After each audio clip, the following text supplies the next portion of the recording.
Début juin 1974, on était près des vacances. Il y a le café des promenades sur la place Sérocourt à Bourges. Un couple dans ce café. Le mari est malade. Il est momentanément absent. Il est reparti dans son Auvergne d'origine, à Marmagnac, dans le Cantal. Ce couple venait de Paris il y a quelques années, où ils avaient tenu un café, c'est là qu'ils s'étaient rencontrés. Ils ont une merveilleuse petite fille, Carole,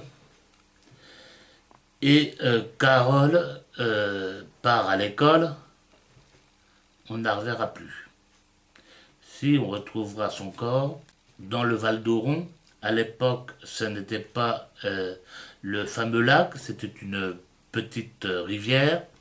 Jamais on ne retrouvera l'assassin. Les parents sont disparus, l'un dans les années 90, l'autre dans les années 2000, et cette affaire est définitivement oubliée, sauf dans notre livre. L'affaire de Couy. L'affaire de Couy, on a longtemps pensé que c'était un crime homophobe. Il n'en est rien, mais hélas, 2 jeunes gens sont morts pour une bêtise. On a retrouvé leur corps enterrés vivants dans le sable 3 mois après leur disparition. Gustave Blom. Blom, c'est un de ces surnoms, un de ces sobriquets qu'on trouvait dans tous les villages. Chaque famille avait son sobriquet. Et Gustave Blom, c'est Gustave Balland de Bué, qui a été assassiné en décembre 1930 par le mari de sa maîtresse. Alors, dans cette affaire-là, la rumeur, qui est toujours la première informée, a longtemps pensé que Gustave Blom avait été en fait assassiné parce que, ancien gendarme aux colonies, il s'était intéressé de trop près à l'affaire Stavisky. Nous avons recherché avec Sylvie, nous sommes remontés jusqu'aux archives nationales dans le dossier de l'avocat de son assassin, Maître Janzé, le futur ministre de l'Éducation nationale. C'était d'ailleurs sa première grande affaire. Et nous avons notre opinion sur la réalité de cette affaire. Lorsqu'on parle de la dernière guerre dans le Cher, il n'est pas 5 minutes dans une conversation sans qu'on vous cite Paoli.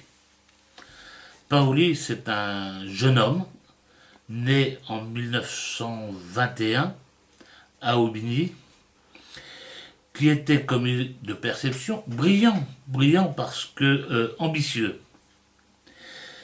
Et ce jeune homme, pour réussir, a fait le mauvais choix. Il s'est laissé entraîner et il est devenu gestapiste. Un tortionnaire de la Gestapo à Bourges. Partout dans le Cher, on vous parle de ses méfaits, mais non seulement dans le Cher, mais aussi dans l'Est, dans les Ardennes.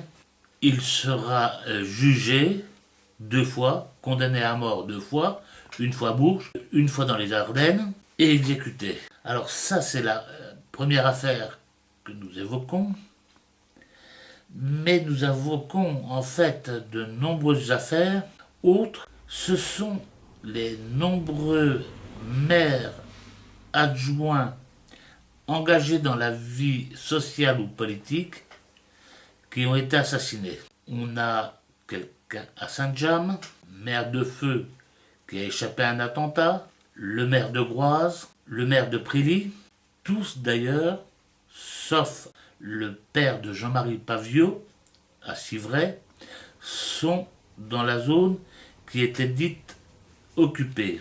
Alors nous recherchons autour de ces gens-là, savoir comment se fait-il que ces gens aient été assassinés comme cela, sans procès, et la réalité des faits qui leur sont reprochés.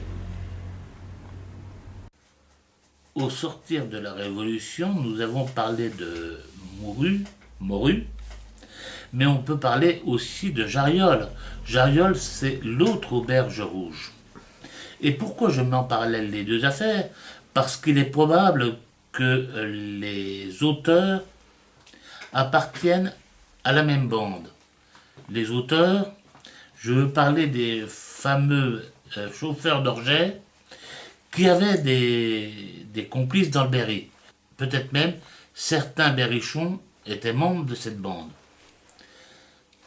Et donc on trouve également le même genre d'assassinat dans l'Indre. Tous ces faits sont à rapprocher de cette bande. Cet été de la fin des années 70, une Golf GTI part de la ferme de la Bovinière, s'éloigne de la berge du canal de la Sauldre à Argent. Une rafale, le conducteur est abattu devant son fils qui était à l'arrière du véhicule. Que s'est-il passé? Alors, en fait, dans cette affaire, on rejoint le grand banditisme, un parcours depuis l'Algérie française, dans le Midi, à Paris. L'homme assassiné, on le retrouvera également dans l'affaire Goldman, Pierre Goldman, le frère du chanteur. Bref, c'est le grand banditisme.